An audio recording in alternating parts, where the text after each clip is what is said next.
Welcome to our deep dive into the UN's 2023 Human Development Report. Okay. You sent over a bunch of excerpts. Yeah.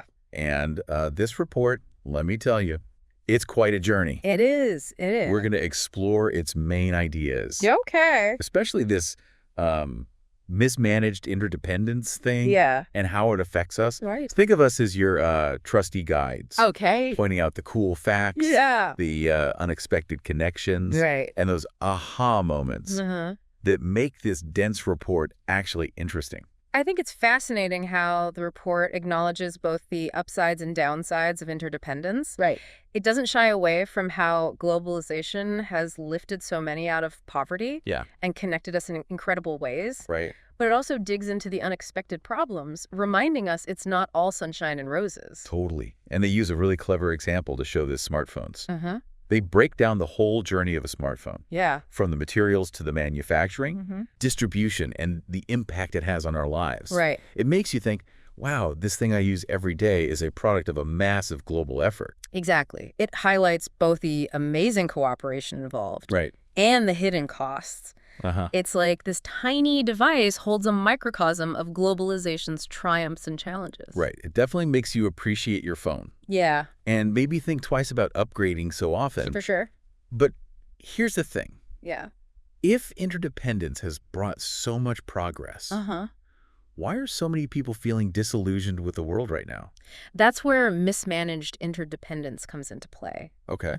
The report argues that globalization, while creating opportunities, has also fueled inequality, social unrest, and environmental damage. This, in turn, has contributed to the rise of anti-establishment movements, those frustrated with the status quo. Figure 2.3 really brings this home, showing how right-wing populist movements have surged since the 1990s. And this is where the report gets even more intriguing. It connects this discontent to a rise in violent conflicts, as shown in Figure 2.8. Right. It's a stark reminder that for better or worse, we're all connected, even through conflict. It's like a chain reaction. These conflicts don't just impact the immediate region. Right. Think about how they can lead to things like weapon proliferation, forced displacement, and impact impact global food prices and inflation. Things that affect you directly no matter where you live. It's a sobering reminder of how interconnected we are. Yeah. Speaking of global challenges, we can't ignore the big one. The big one. Climate change. Right. The report paints a pretty grim picture of how it's making existing inequalities worse. Figure 02 really drives this point home. It visually shows how climate change's impact will be felt unevenly across different regions. It's like a visual representation of the growing tensions, both between and within countries as they grapple with the unequal burden of climate change. It's clear that climate change is the ultimate test of our ability to cooperate. Yeah. But the report doesn't just highlight the problem. It emphasizes the need for solutions. Okay. Especially when it comes to managing human mobility caused by climate change. Right. It's a global problem that demands global solutions. Absolutely. And this need for global collaboration is even more evident when we consider the recent COVID-19 pandemic. Oh, yeah. The report really digs into the pandemic's lasting effects, particularly on healthcare, education, and income inequality. Those mental health statistics on page 111 were particularly eye-opening. Oh, yeah. They show how certain groups, like women and younger generations, were hit harder mentally by the pandemic. Right. It makes you realize how crucial global public goods are, like equitable vaccine distribution and better pandemic preparedness, so we're more resilient next time. Exactly. It all points to a need for a more equitable, forward-thinking approach to development, doesn't it? It does. But how do we get there? Yeah. How do we move past all the gridlock and polarization that seems to be preventing us from taking collective action? This is where the report takes a fascinating turn. It dives into the world of behavioral science. Interesting. To understand the human side of cooperation and conflict. Okay, I'm really interested to hear this. What can behavioral science teach us about solving global issues?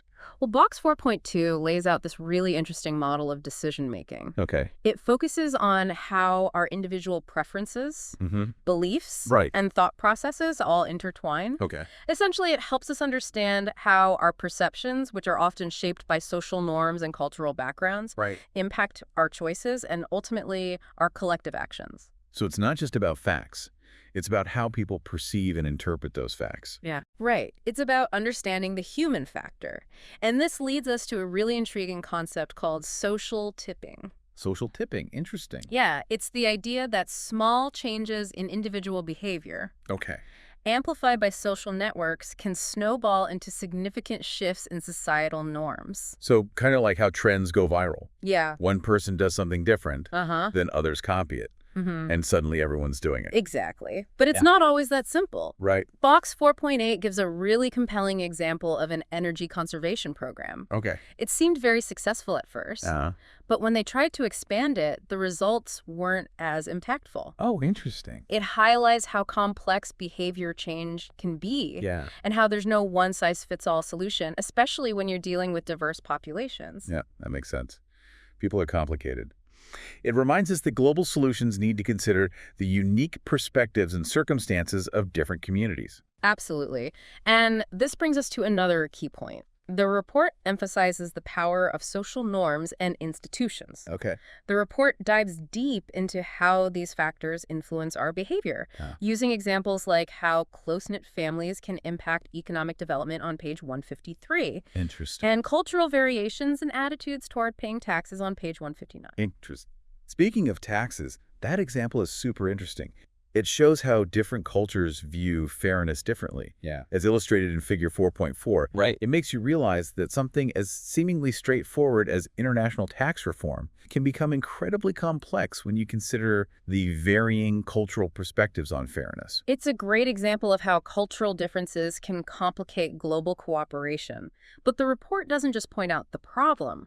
It offers potential solutions. Okay, I'm ready for solutions. It emphasizes the importance of bridging what it calls agency gaps. Agency gaps. Okay. Essentially, the gap between people's desire for a better future and their ability to actually make it happen. The report suggests that fostering open dialogue and critical thinking can help bridge these gaps. It's like giving people the tools and knowledge to become active participants in shaping their own future.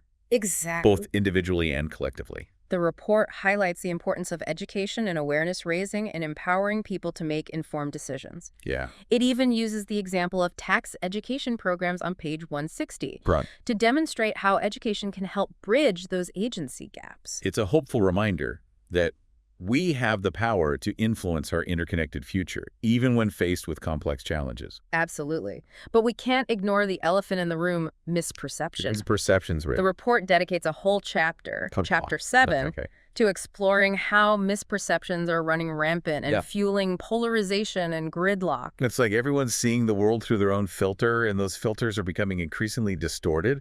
Exactly. And the report offers some eye-opening examples of how these misperceptions play out in real life, like the misconceptions surrounding immigration depicted in figure 6.6. It's amazing how far our perceptions can stray from reality.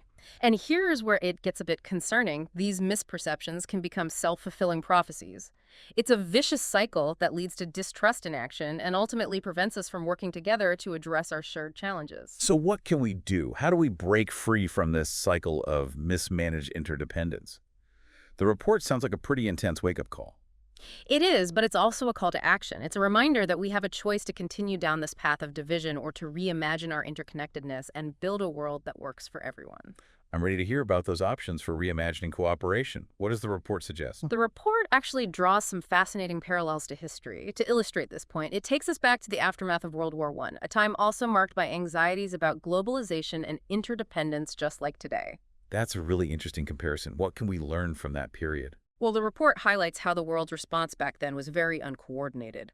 Think about the chaotic attempts to rebuild financial systems and the rise of protectionist measures, each country looking out for itself. This ultimately paved the way for an even bigger catastrophe, World War II. It's a cautionary tale reminding us that if we don't manage interdependence effectively, things can spiral out of control. It's a stark reminder that history can repeat itself if we don't learn from the past. So how do we avoid falling into that same trap? How do we break free from this pattern? The report emphasizes a need for a fundamental shift in our mindset. We have to stop seeing interdependence as a threat and start recognizing its potential for positive change. It's about adopting what they call future-oriented thinking. Okay, I'm intrigued by this idea of future-oriented thinking. What does that look like in practice? It means we need to look beyond short-term nationalistic interests and take a more global, long-term perspective. Think about investing in things that benefit all of humanity, global public goods, like preparing for future pandemics, mitigating climate change, and supporting scientific research. So it's about recognizing that we're all in this together. And investing in the common good ultimately benefits us all individually as well. Exactly. And this leads to one of the report's key recommendations, strengthening global institutions. We need a more robust framework for international cooperation if we're going to effectively manage the complexities of interdependence. The report specifically talks about reforming the global financial system, right? Making sure it's more resilient and supports sustainable development, especially in developing countries. That's right. It's about addressing issues like unsustainable debt, the flow of illegal money across borders, and making sure the benefits of globalization are distributed more fairly. It's about creating a system that's fair and works for everyone, not just a select few, but beyond institutions. The report also stresses the importance of fostering social cohesion. It argues that building trust and solidarity within and between societies is crucial for effective collective action. Absolutely. It makes sense, right? If we're constantly divided and distrustful of each other, it's hard to imagine working together effectively on these complex global challenges. It's like trying to build a house on a foundation of sand. It's just not going to hold up. Exactly. The report delves into the factors that contribute to social cohesion, highlighting the importance of shared values, inclusion, and a sense of belonging. It even explores how cultural evolution shapes our norms and behaviors. It's fascinating how the report brings together all these different perspectives, economics, history, political science, even cultural anthropology, to paint this comprehensive picture of interdependence and its implications for human development. And what's really important is that the report doesn't pretend there are easy answers. It acknowledges the complexities of these issues and emphasizes that there's no magic bullet solution. It's about encouraging a deeper, more nuanced understanding of interdependence, recognizing both its challenges and its potential.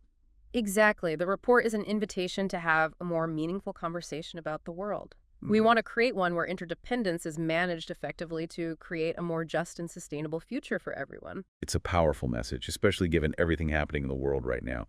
But how do we translate this vision into concrete action? What specific steps does the report recommend we take? Well, it highlights the need for greater transparency and accountability in global governance. It also emphasizes empowering local communities and giving them a greater voice in decision-making. That's a crucial point. Ensuring that solutions are not imposed from the top down, but emerge from the ground up, reflecting the diverse needs and perspectives of those directly affected by these challenges.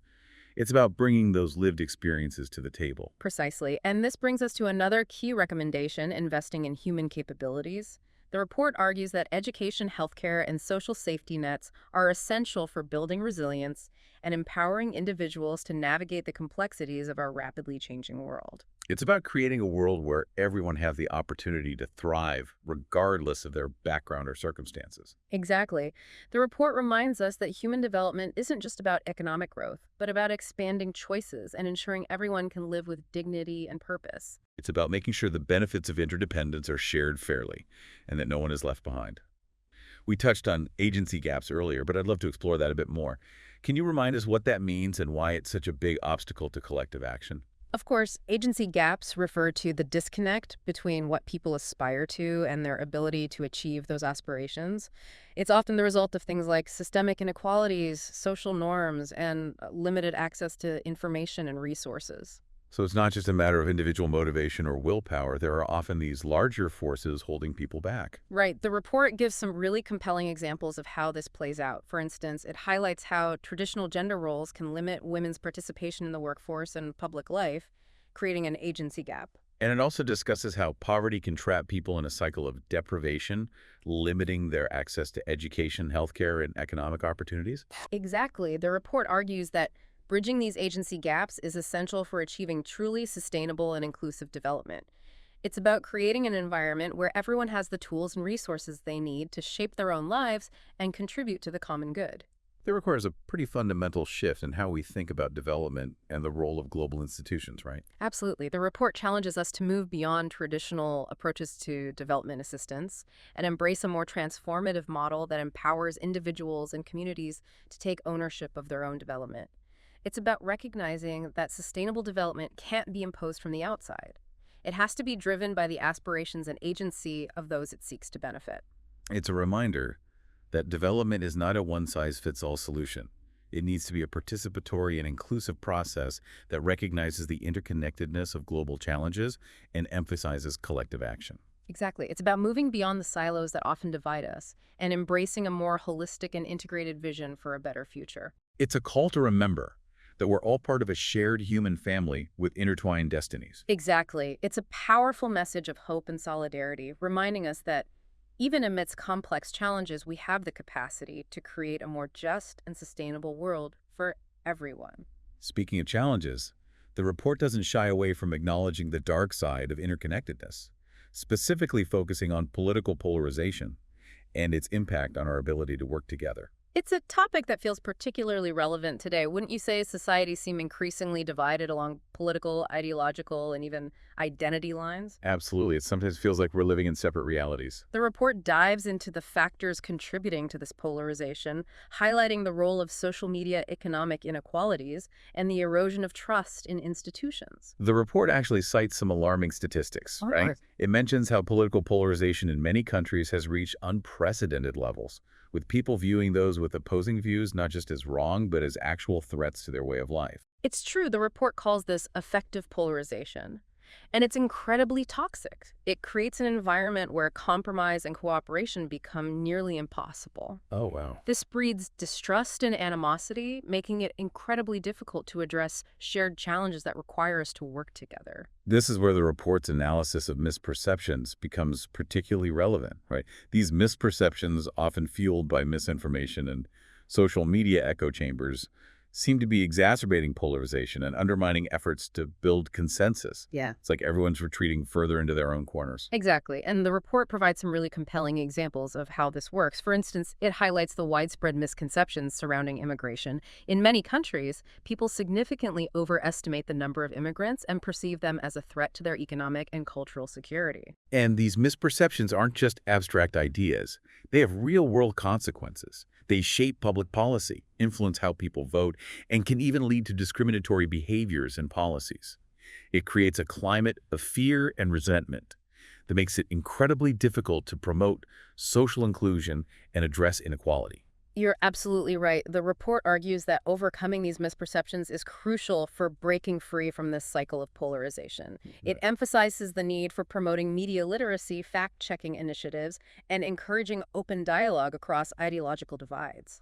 So it's about creating spaces where people can engage in respectful, informed debate, a place where they can challenge their own biases and potentially find some common ground. Exactly. The report recognizes that building a more cohesive and collaborative society requires us to actively combat misinformation, promote critical thinking, and foster a culture of empathy and understanding. It's a challenge to step outside our comfort zones and those echo chambers we tend to get stuck in, but the report suggests it's essential if we want to create a better future. It is a challenge, but it's a necessary one, and it brings us back to the report's main message: reimagining cooperation in a world increasingly defined by interdependence. Okay, so how do we actually do that? Yeah.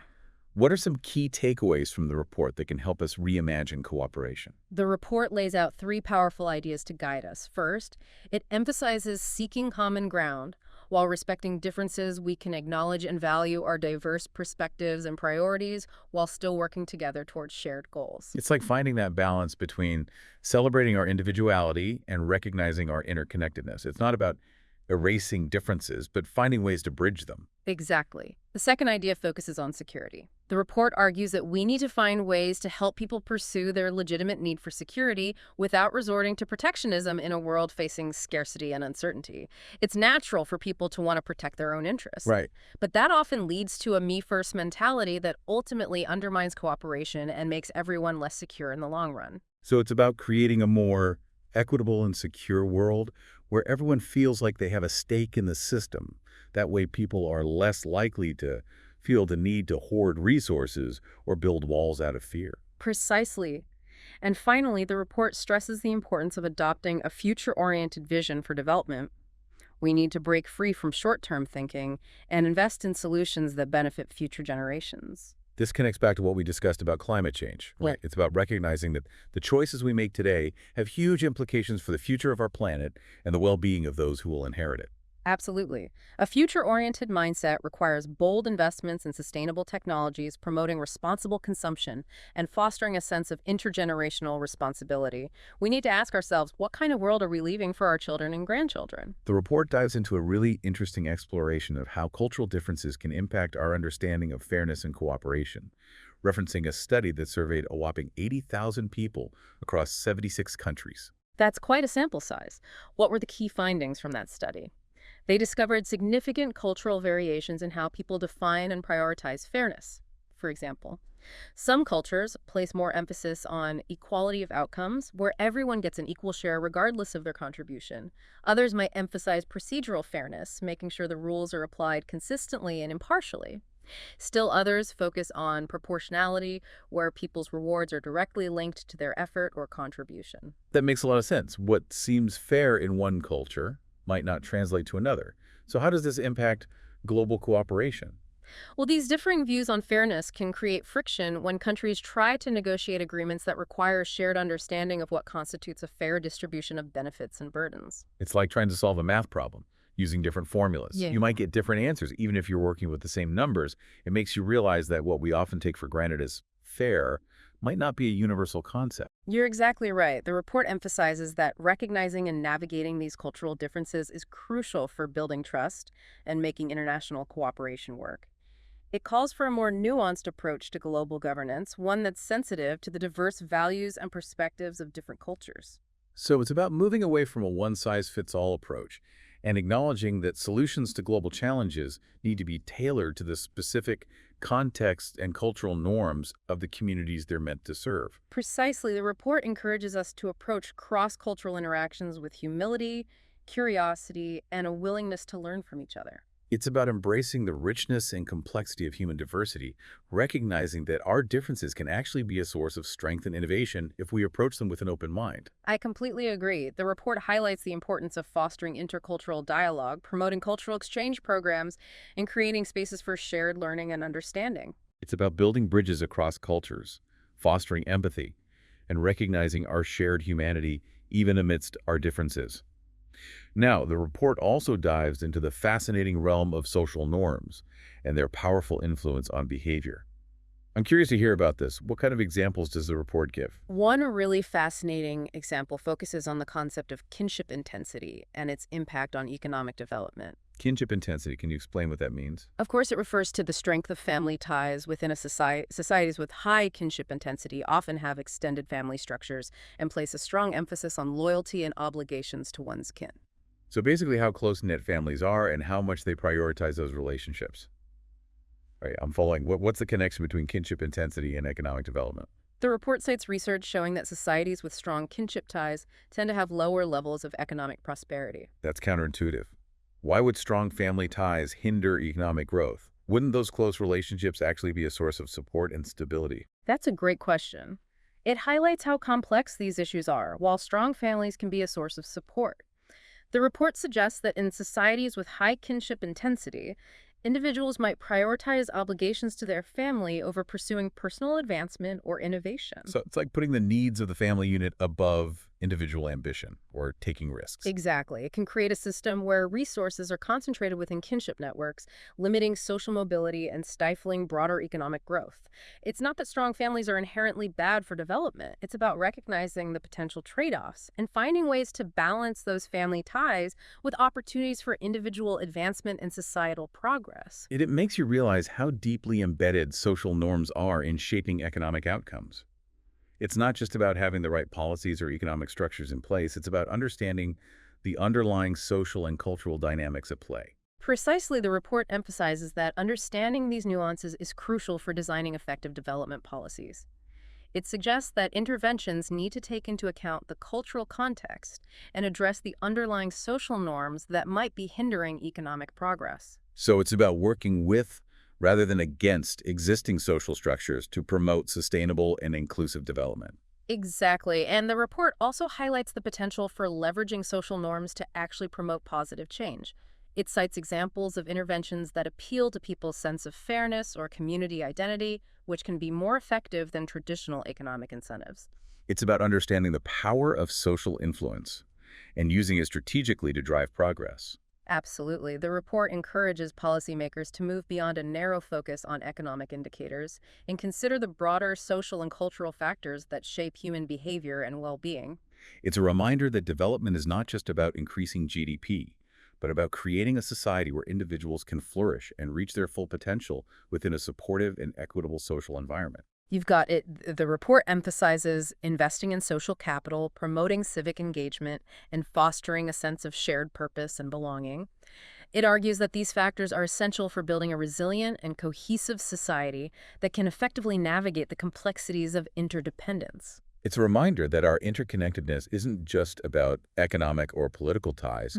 It's about the social fabric that binds us together as a community. Exactly. The report calls for a more holistic and integrated approach to development, one that recognizes the importance of social cohesion, cultural sensitivity, and the power of social norms in shaping human behavior and well-being. It's a vision that encourages us to move beyond narrow self-interest and embrace a more compassionate and collaborative approach to building a better future. It's also like a powerful message of hope amidst the complex challenges of a world grappling with mismanaged interdependence.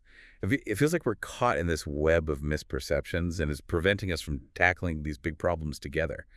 It can feel pretty overwhelming. It's true, but the report offers some glimmers of hope. Remember how we talked about misperceptions becoming self-fulfilling prophecies? Yeah. The report dives into how that sunk works. Yeah, that was a real aha moment for me. Yeah. Can you remind us how those misperceptions become reality? Okay, imagine there's this misperception that a particular group of people is untrustworthy. Right. This can lead to discriminatory policies or behaviors targeting that group, but then those actions can fuel resentment and distrust within that group, potentially leading to reactions that seem to confirm the initial misperception. Oh, wow. It becomes this vicious cycle that reinforces existing biases and deepens divisions within society. It's like our fears and prejudices end up creating the very reality we fear.